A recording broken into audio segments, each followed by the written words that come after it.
Thank you so much, Chairman Latta. And Undersecretary Fitzsimmons, I want to follow up on a few of the things that have come up previously, and you were just testifying in response to questions about Caesar's ability to monitor real-time threats, which is certainly important to the people that I represent in Houston and to people across the country.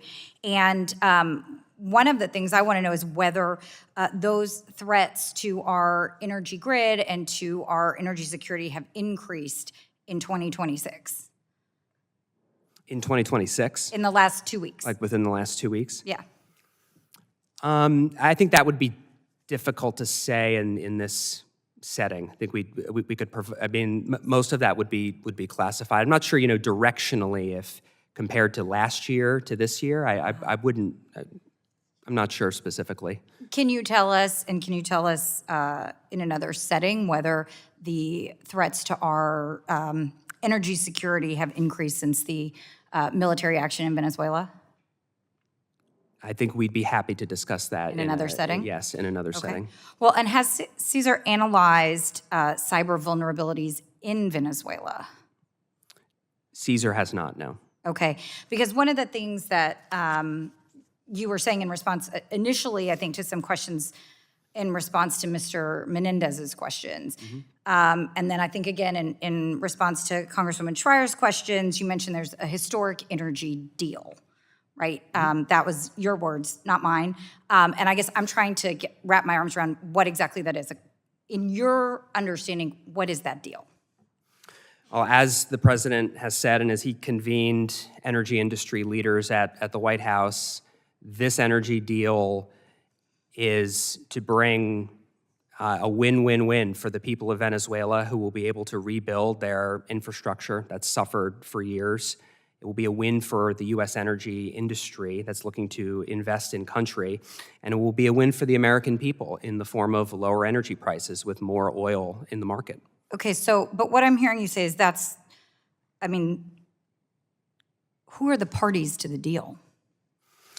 Well, I just described the parties. The parties are the people of Venezuela and the government, and who's the U.S. energy on their industry. behalf? I'm sorry? I mean, you're saying there is a deal for the United States to be involved, and the Department of Energy and Caesar monitors risks to our grid security, to our energy infrastructure, to energy investments. And you're describing a deal, but as far as I know, I mean, is this a trade deal? I wouldn't describe it as a trade deal in the traditional What kind of sense. deal is it when you describe it as a deal? I mean, there's been testimony under oath in this hearing that there is an existing deal, and I don't know what it is. I would refer you to the comments that President Trump and Secretary Wright have made about working collaboratively with the people of Venezuela and the government, the U.S. energy industry, and that is going to bring tremendous benefits both to the people of Venezuela, who will rebuild their energy infrastructure. I'm sorry, just reclaiming my time because we have very limited time here, and I've heard you describe it as a win-win-win. I'm not sure who the winners are. I'm not sure that that has been defined, but usually with a deal you have parties who are negotiating. We saw a televised meeting last week that Congresswoman Schreier referenced, but if it's a trade deal, it has to come to Congress. If we're talking about increasing trade with Venezuela relating to crude oil exports or other things, trade deals come to Congress. As I understand it, you're talking about statements the president has made, but we've seen no deal, no terms, no parties, no documentation. So how is the Department of Energy, I mean, it sounds like this is sort of a potential deal, a potential agreement, but are you currently devoting any of your resources or efforts in your role at the Department of Energy to anything related to this quote-unquote deal?